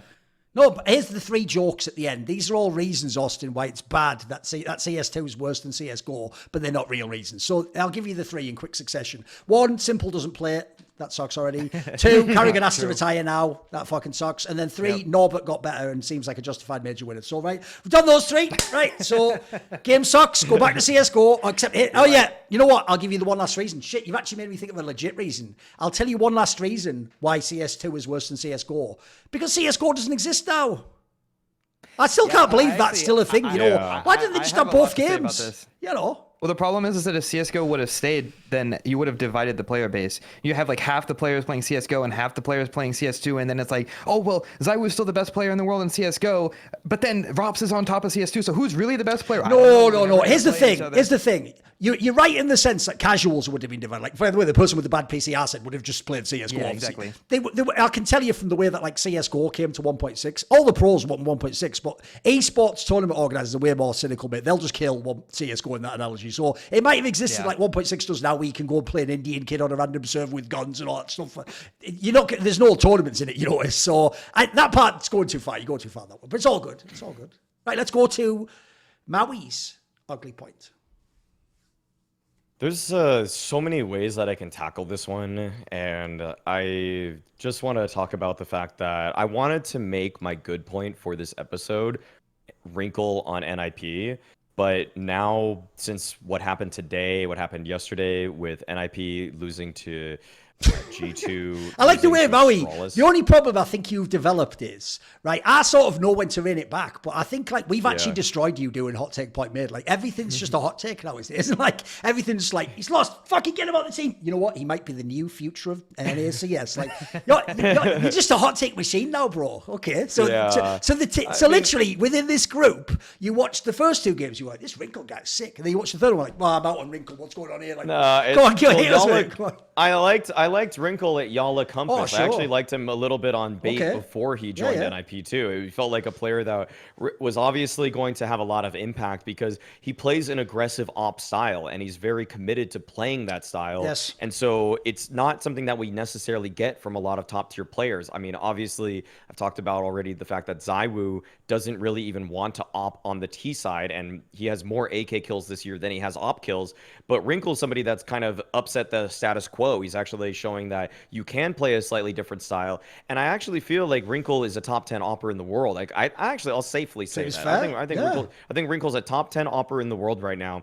But the problem is that the system that he's surrounded by is just marred by such terrible inconsistencies. You look at everybody on his team next to him, and the only person I have zero problem with is Rez. I actually have no problem with Rez, and maybe I'm just trying to counteract the whole point that a lot of people, like kind of like forum thread sort of people write. It's like, why is Rez still on NIP? They're not serious if they have Rez. It's like, okay. Like, no, Rez has actually been consistently a pretty solid player for NIP, and the hot take about, I'll get to a different hot take point, made a point about Rez actually, but I have one in the can ready to go. But in terms of the other players, I'll just go through them. He's a one by professional, one. ladies and gentlemen. Keep going. Yeah, he lives I'll this shit.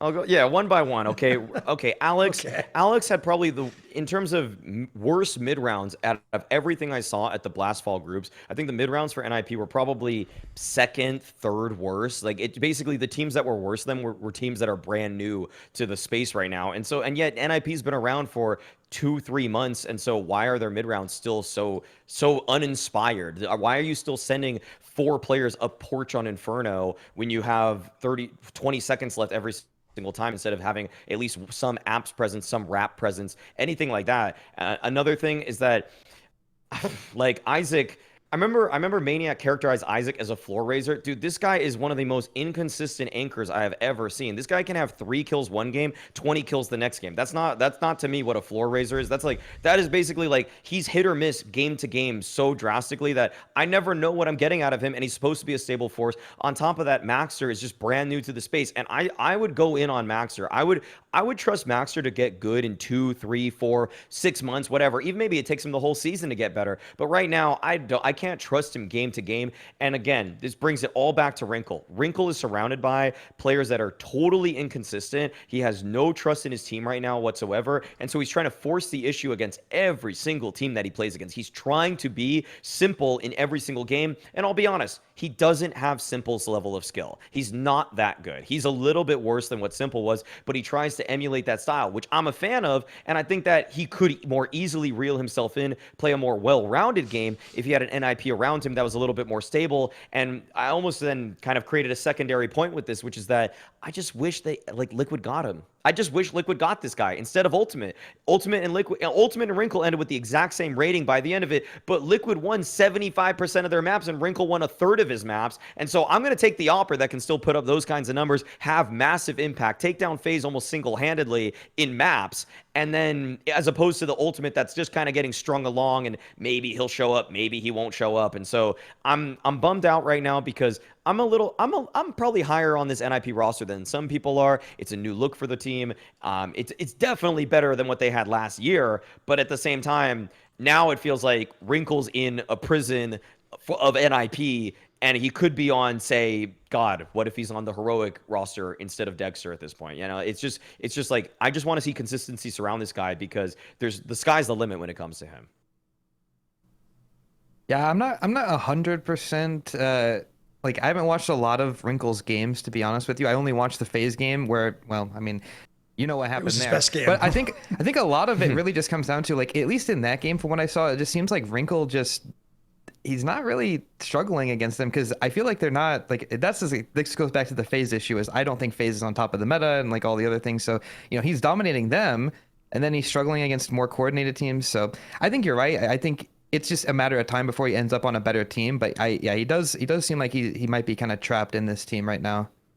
Yeah, to me, the interesting thing about this is I actually believe I heard as part of my rumors within TL of people who were thinking, I think he was someone that was on their radar. The problem is, just as I described earlier in the episode, well, he'd already gone in fucking NIP by then, hadn't he? Because they were still in the middle of the whole Cadian thing before they were ready to let go. So at the time he'd gone, well, here's the thing. If you don't know this, guys, yeah, someone like Nip would probably sell him for like a fucking $1 million or something. So at that point in time as TL, you can't get him because you've already just spent all those, you've just rebuilt like 3 times in 2 years or something. Like, you've spent so much fucking money that, like, and also, by the way, I'll just put this out there. Even though people are doing that thing of like, oh, that they give Yukindar a big salary to pay off him paying out himself. I've heard it was just both. I've heard they just gave him the money and they gave him the big salary. Like, they just obviously he didn't pay his own fucking buyout, did he? Like, he just literally did in the legal sense and in public, etc., for PR reasons. So the sad thing is, I agree, he's an obvious person where, bearing in mind you are just like picking like, hey, it's Ultimate. Like, if that could have actually been someone like Wrinkle, mate, now I'd be excited about this TL roster. Like, fucking hell, maybe they could cook now. Like, this wouldn't be a bad little lineup. I'd even sort of think, hey, maybe the twist thing doesn't have to work out that well. Maybe you just got fraggers in the team. Because I'm with you. Look, he's certainly not MonteCristo or Simple. Like, don't go that crazy, guys. Especially not just because he's a Ukrainian AWP. You're so tempted, I know, all of you to go, next Simple problem, Thorin.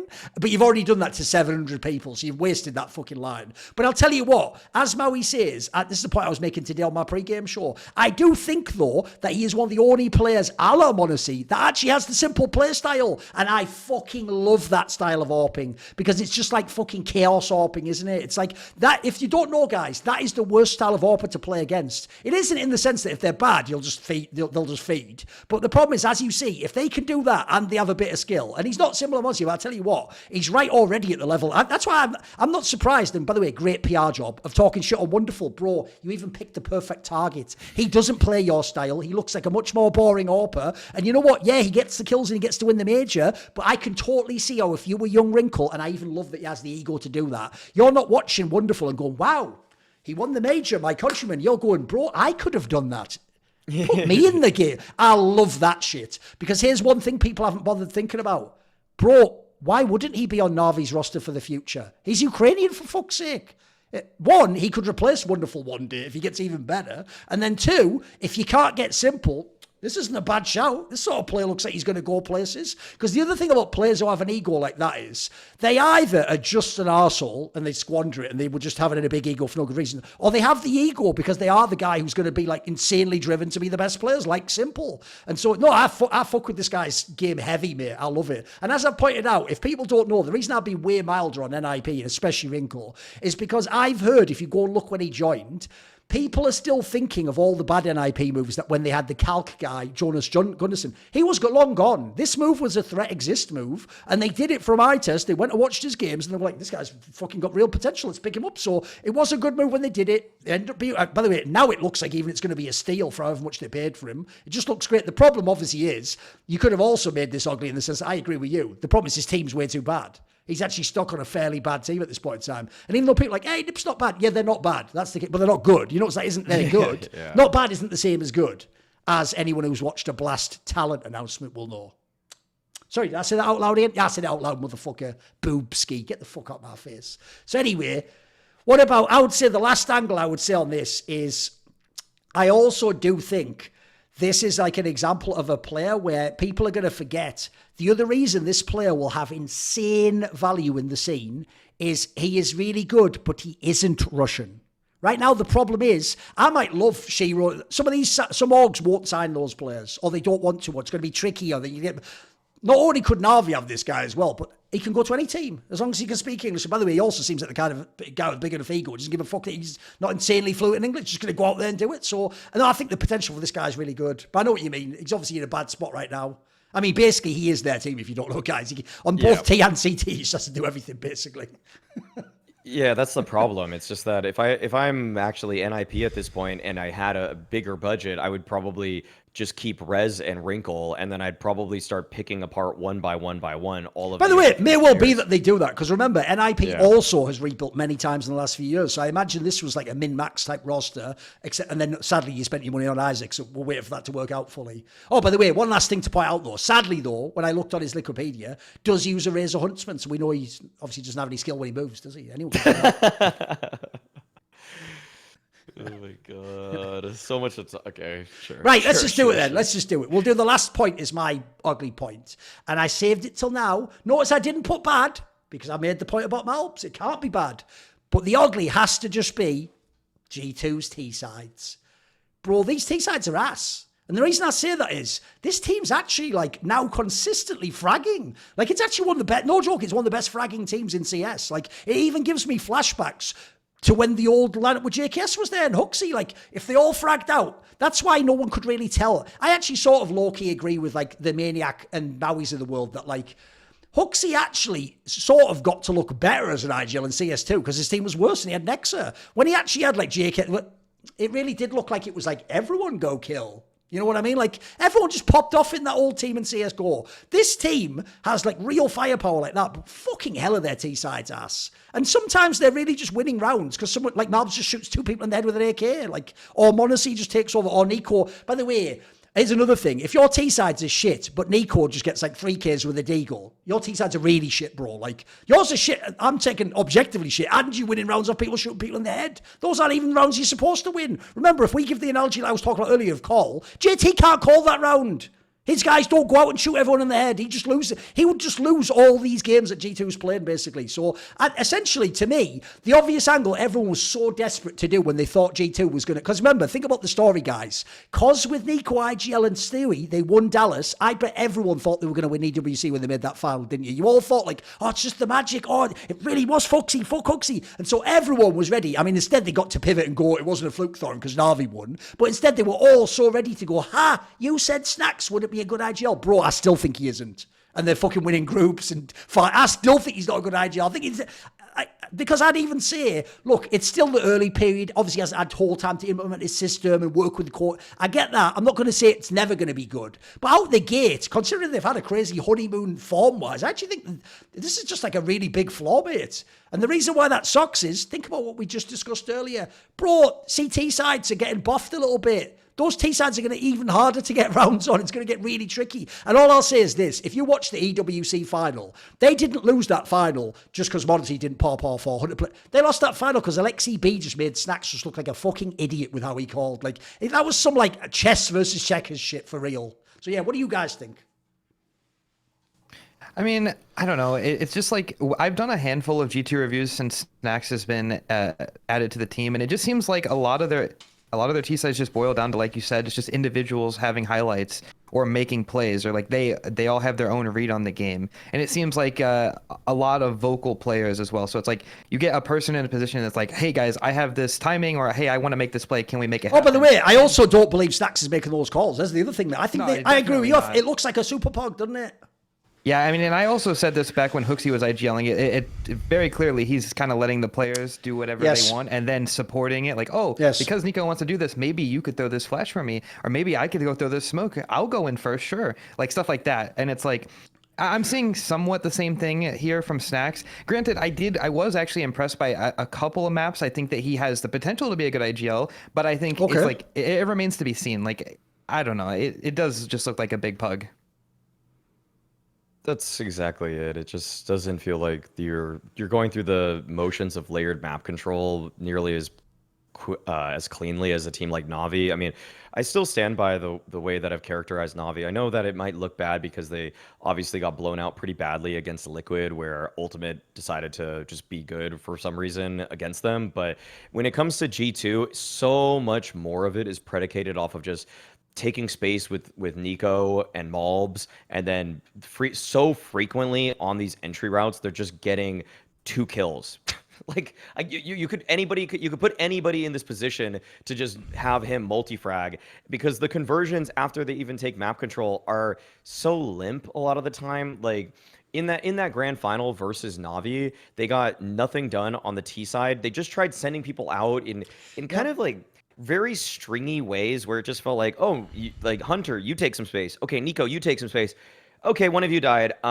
Rush door. You know, it's just like there's no substance to it, and you can make the case that there's a system that you could build, that you could flesh it out a little bit more. The decision tree can have can gain some branches here and there, but for my money, that never really happened for Gamer Legion. And I know like that's kind of the reason that I was so against Snacks being the in-game leader. It almost feels like if you didn't have an insane honeymoon and run with that momentum for the rest of the season on those T-sides, it's going to fall off very quickly. And I feel like the fact that you can't just keep force buying off of bomb plans as you used to be able to, it actually is a pretty hard nerf to this kind of team. You actually, I mean, the CTs can afford mollies a little bit easier. You can't afford to buy as fully after just a single bomb plant, unless you have full loss bonus, or even when you do, actually, it's not perfect either. So no, I don't think that this team is necessarily cut out to be that strong. And I have noticed times on